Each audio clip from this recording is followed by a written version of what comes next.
Hey loves, so today I'm going to film a first impressions video. I'm going to apologize. My makeup room is now taken over by Canine Quanto. He is a police dog. They just got off at 6 o'clock this morning and it is 11:32, so my boyfriend is still sleeping and that's who he wants. I put a bone in there so he might chew on it, but he's probably going to whine because I'm in here, so.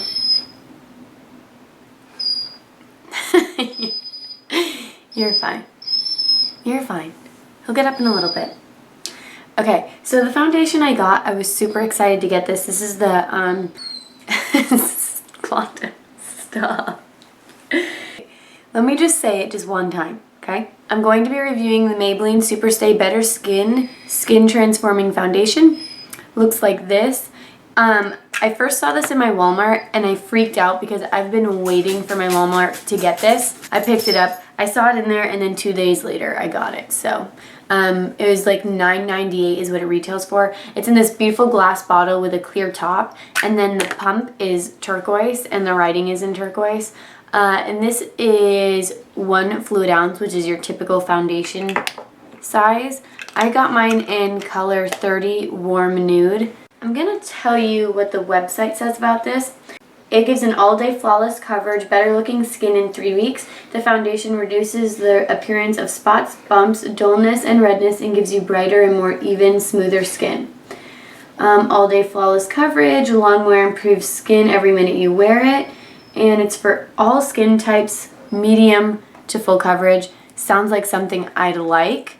I saw a bunch of reviews online, which I probably shouldn't have done, and it seems awesome. I'm always a skeptic because my Revlon Color Stay is my absolute holy grail, so let's see if it compares. I know like my face is super duper white, but like the rest of my body is really tan, so I just go darker on my foundations and blend it down. I'm going to take 2-3 pumps on the back of my hand. It's pretty thick formula. It's a little bit thicker than Revlon Color Stay, I would say. I'm just going to whack it all over my skin with my finger. It feels really creamy. It looks pretty heavy though. Like it's going to wear heavy on the skin. I didn't get the concealer to match, so poo on me. For starters, I'm just going to take a flat top foundation brush like this, and I'm going to work into the skin.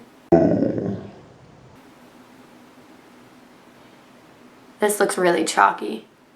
It's blending really well. It just looks super chalky on the face, like kind of thick and uneven. You can see brush streaks in it. So that's 1 layer. That's what I would do, is 1 layer foundation. I would definitely say that's like a more full medium coverage.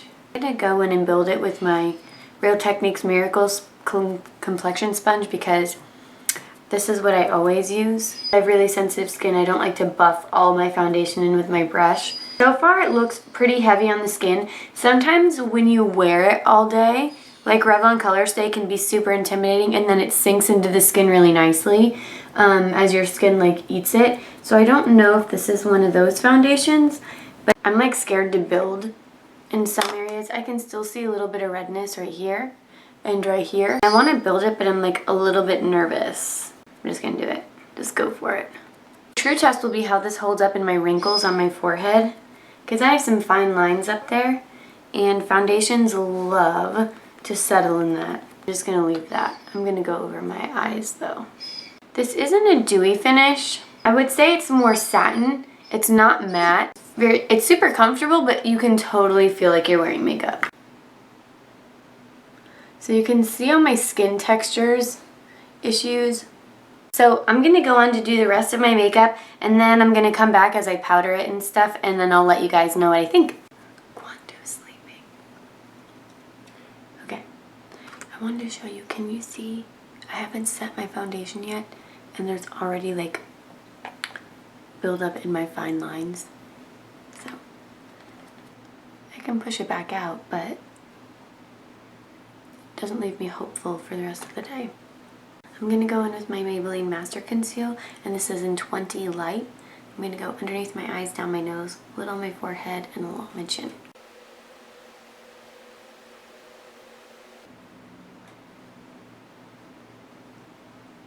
So that blended, no problem. Looks great. It just looks heavier on the skin because this foundation is so heavy. Then I'm going to go in and set it with my Almay Wake Me Up Hydrating Makeup. This is just a mineral foundation.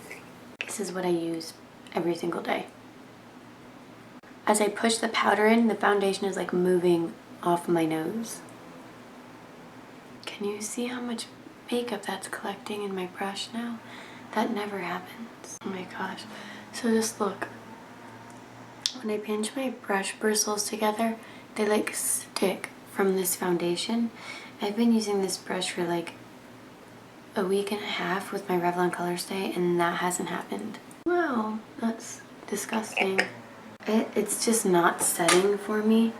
I don't want to add any more powder because this already looks like so much makeup on the skin, but it's just really not setting for me. I'm going to set my under eyes with my Bare Minerals Well Rested Concealer. I'm going to go into my Maybelline Sun Dream bronzing powder. Looks like this. This one is in medium.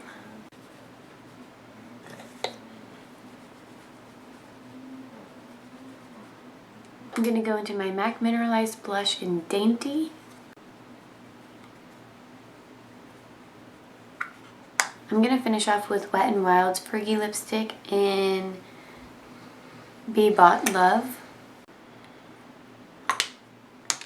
And then I'm going to spray everything with my Hard Candy Fast and Fabulous Makeup Setting Spray. Does this eye makeup remind me of unicorns and like cotton candy? Because that's what I was going for. So far, I am not liking this foundation. It looks okay, but it feels so thick. Can you see how thick this looks? So far, not a huge fan, but let's see if it lasts all day long. So maybe it gets better with the day. That's what my Revlon Color Stay does. It is 12 o'clock right now, so I typically wear my foundations for a really, really long time. I woke up late today because my boyfriend's on night shift, so it's hard to sleep without him. So when he comes in, it's like finally time to like go to bed. So I will come in and check in with you guys throughout the day. So let's see how it wears. I'll see you guys later. Bye. Hey guys, just checking in. It's the 4.5 hour mark. It's about 4:30, a little after. This is when some foundations go really, really gross, so I just wanted to check in. Everything still looks good. I fell asleep, so I have like my eyeshadow smeared. The only thing that sucks is the concealer underneath looks awful. It's totally, totally creased. Everything else on my face looks fine, and I slept on it, so there's no problem there. It still looks a little bit thick, but everything looks as perfect as when I applied it. Honestly, just the concealer looks awful. So I'm going to zoom you in so you can see that. So you can see it's like gone a little bit cakey and settled into the fine lines, but everything else has really stayed in place. Judy wants to be in here while I film.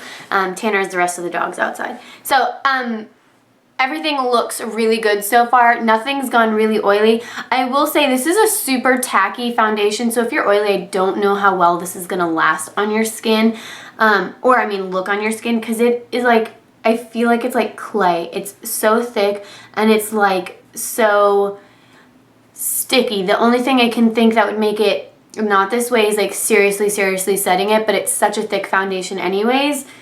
I don't know about that. But we're gonna go, I think we're probably gonna go out to eat. I hate when he does this to me. So I'll check in later tonight and I'll see you guys then. Bye.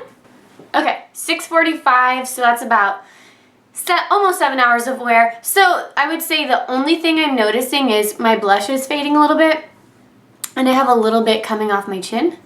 I'm about to go out to eat with my boyfriend, so thought I'd just check in really quickly. It still looks really good. I'm not hugely oily, so I don't have like a bunch of oil building up on my face.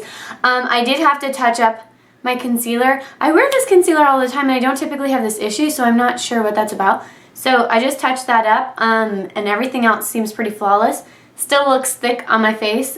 It's just like in around here, in this area, that it looks kind of cakey, and under my eyes. So other than that, we're still doing good. And I've been like rolling around on this and there's like not a whole lot of fading except on my chin. So that's the update. I'll catch in with you guys later. Bye. Hey guys, okay, so I'm in my bathroom, so it might be a little bit echoey in here. This is my last update. It is 12:05. So I've been wearing this for 12 hours, this foundation. It's definitely gotten a little bit oily in my T-zone, which is expected. I mean, I've had this on for 12 hours. My eyes, my under eyes went really crappy again. It peeled off around my nose and on my chin. So my nose, I have sort of like a dermatitis. I didn't say this earlier, but it didn't irritate my nose. So if you have sensitive skin, I have really sensitive skin around my nose. Like, it's a telltale sign immediately if it starts to burn my nose that it's just not gonna work for me during the day. But I didn't have any issues with it. So it just came off there, but I pick at the corners of my nose because I get like skin buildup. It didn't burn. So if you have sensitive skin, you should be okay with this foundation. It looked, my boyfriend said he literally wanted to etch in it with his fingernail because it's so thick. So there is that factor. But I mean, it's lasted me 12 hours and this is what it looks like. So, I mean, if you can deal with a little cakiness, it's pretty full coverage. I've hated the feeling of this on my face. It feels like a heavy foundation. I don't know if I'm like being too harsh on it because it lasted for 12 hours, but I have wanted to wash my skin since the beginning of the day, like when I put this on. I just don't like the feeling of it on my skin. It feels really heavy. It feels really noticeable. I feel like if I like took my finger and moved it in the foundation, you'd see the foundation move. Like, it doesn't completely set. Let me give you a close-up. So you can see it's worn off the corners of my nose, which everything does. Wore off my chin, probably along my jawline, but it's still pretty heavy duty and still going strong on my forehead and stuff. And I put it over my eyelids, even though I primed, but sometimes heavy duty foundations make my eyeshadow crease.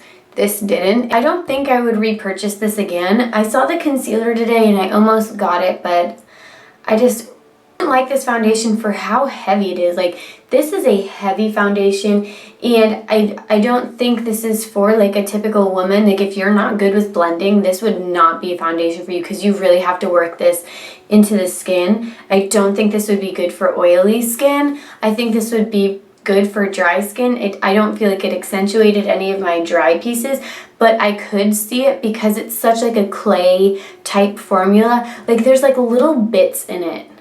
Let me go get it and see if I can show you. Okay, so here it is on the back of my hand. Do you see how chalky that looks? It's not like smooth. Do you see like the little bits in it? Like those little pieces? That's what it's like on the face. It reminds me of like a thinner version of Kat Von D. That's what it reminds me of. Because my Kat Von D has like those little chunky pieces in it too. I didn't have the greatest experience. I think I'll try this a couple more times. I give it a 6 out of 10, I guess. Wasn't the best, wasn't the worst. You could wear it all day long and not have to babysit it. Felt bad for my boyfriend when I had to go out like this, so yeah. So I hope you guys liked that review. If you have any questions, leave them below. Make sure to subscribe. Find me on Facebook, Instagram, Snapchat, all those things. And I'll see you in the next video. Bye, guys.